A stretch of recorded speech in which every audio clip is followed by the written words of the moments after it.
दो घन हैं जिनमें से प्रत्येक का आयतन कितना है 64 सेंटीमीटर क्यूब और उनके संलग्न फलकों को मिलाकर एक ठोस बनाया गया है।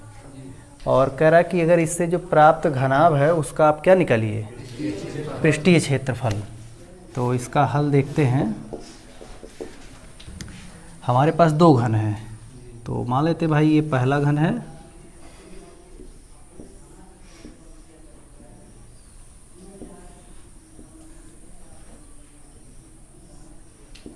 और एक और घन है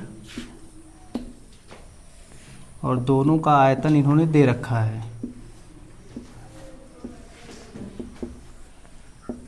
ठीक, अब घन है तो घन की प्रत्येक भुजा क्या होगी, बराबर होगी। मान लेते हैं पहले वाले घन की भुजा क्या है a और दूसरे वाले घन की भुजा क्या है b, फिर कहाँ a मानेंगे, ठीक है। हाँ, मान लेते हैं ये a है, उसका क्या है b, तो इसकी सभी भुजाएं क्या हो जाएंगी, b ही रहेंगी और इसको सभी भुजाएं क्या रहेंगी, a। अब क्या दिया है, कह रहा है कि दो घनों में जिनमें से प्रत्येक का आयतन क्या है 64 सेंटीमीटर क्यूब है। ठीक, तो लिखेंगे दिया है पहले घन का आयतन, पहले घन का आयतन बराबर कितना है भाई 64 सेंटीमीटर क्यूब। ठीक, अब पहले घन का आयतन 64 सेंटीमीटर क्यूब दिया है और घन का आयतन होता कितना है a क्यूब, तो इसको बराबर कर देते हैं। a क्यूब कितने के बराबर हो जाएगा 64 के, तो इसको सॉल्व करेंगे तो 64 कितने का क्यूब होता है 4 का, तो ये जाएगा 4 का क्यूब। तो यहाँ से a का मान कितना मिलेगा 4 सेंटीमीटर, यानी कि जो ये घन था इसकी भुजा कितनी थी 4 सेंटीमीटर। यहाँ भी आ जाइए, दिया है दूसरे घन का भी आयतन कितना है, हाँ दूसरे घन का आयतन ये है 64 सेंटीमीटर क्यूब और दूसरे घन की भुजा हम लोग कितना माने हैं b, तो आयतन क्या हो जाएगा b का क्यूब। तो b का क्यूब किसके बराबर है 64 के, तो b का वैल्यू, b का मान, हाँ ये 4 का क्यूब होता है तो b का मान यहाँ भी कितना आ जाएगा 4 सेंटीमीटर। यानी पहले घन की भुजा और दूसरे घन की भुजा दोनों मिल गया। क्यों, अब कह रहा है इन्हीं दोनों घनों को सटा दिया जाता है। चलिए अब क्या किया गया, इन दोनों घनों को जो है सटा कर रख दिया गया। ठीक है, दो फलक को लगा कर रख दिया गया, ये दोनों घन इस टाइप से रख दिए गए कुछ।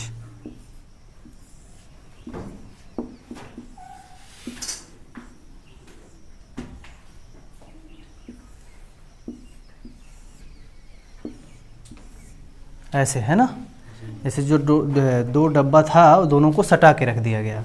तो अभी हम निकाले हैं पहले घन की भुजा कितना निकला है 4, तो ये तो यहाँ से यहाँ तक तो 4 सेंटीमीटर है। अच्छा, दूसरे घन की भुजा कितनी निकली है 4, तो यहाँ से यहाँ तक भी कितना है 4 सेंटीमीटर है। अब ये बन गया एक बड़ा डब्बा, दो छोटे छोटे डब्बे थे उनको जब सटा के रख देंगे तो ये बड़ा डब्बा बन गया। तो अब इस बड़े डब्बे की लंबाई कितनी हो गई 8 हो गया ना भाई, ये 4 और ये 4 कितना हो गया 8।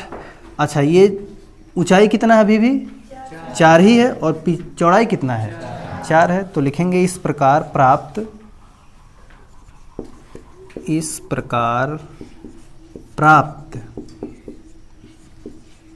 घनाभ की लंबाई। तो घनाभ की लंबाई कितना हो जाएगा भाई 4 + 4 यानी कि 8 सेंटीमीटर लंबा हो गया। क्यों, अच्छा चौड़ाई कितना हो गया, चौड़ाई तो 4 ही रहेगा और ऊंचाई भी 4 रहेगा। तो अब घनाभ जो कह रहा था कि क्या कह रहा था, इससे प्राप्त घनाभ का पृष्ठीय क्षेत्रफल ज्ञात कीजिए। तो जो घनाभ हमको मिला उसकी लंबाई, चौड़ाई और ऊंचाई तीनों मिल गया ना। तो जब तीनों मिल गया तो घनाभ के पृष्ठीय क्षेत्रफल का फार्मूला हमें पता है। घनाभ का पृष्ठीय क्षेत्रफल क्या होता है भाई घनाभ का पृष्ठीय क्षेत्रफल का formula 2 into L B plus B H plus H L. L क्या है लंबाई, बी क्या है चौड़ाई और एच क्या है ऊंचाई। तो सब मान रख दीजिए यहाँ पे।